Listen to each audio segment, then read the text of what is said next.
Hello বন্ধুরা, কেমন আছো তোমরা সবাই? আশা করি খুব ভালো আছো। আমিও খুব ভালো আছি।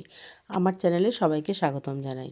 তো দেখো, আজকে হচ্ছে একাদশীর পরের দিন অর্থাৎ দ্বাদশী। এই দ্বাদশী তিথিতে আমাদের এই বড়কুবলা গ্রামে এখানে মহাপ্রভু আসেন। প্রত্যেক বছর এই সময়টাতে আসেন হোলির আগে।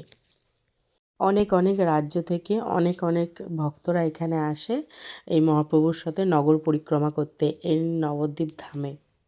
আর এই পরিক্রমাটা আসে আমাদের গ্রামে ভোরবেলাতে।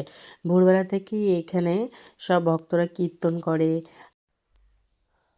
আর এই যে দেখো, এই যে আমাদের মহাপ্রভু, এই যে ওনাকে তখনও ফুলের মালা দিয়ে সাজানো হচ্ছিল। দেখো, দেখে প্রাণটাই জুড়িয়ে যায়, তাই না?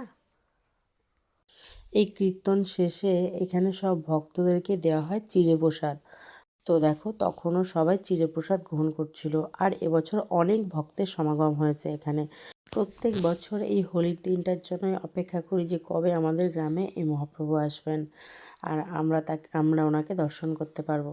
তো দেখো, এখানে অনেক ভক্তই যে আমাদের এখানে বাঁশদহ বিল আছে, ওই বিলে স্নান করছিল এবং ওই বিলের জল সবাই মাথায় নিচ্ছিল। অনেক পবিত্র মনে করে সবাই এই বিলটাকে।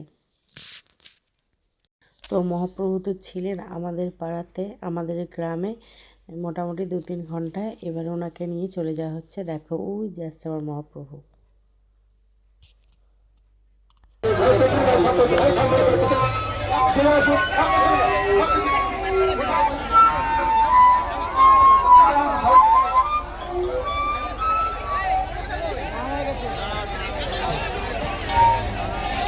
হরে কৃষ্ণ।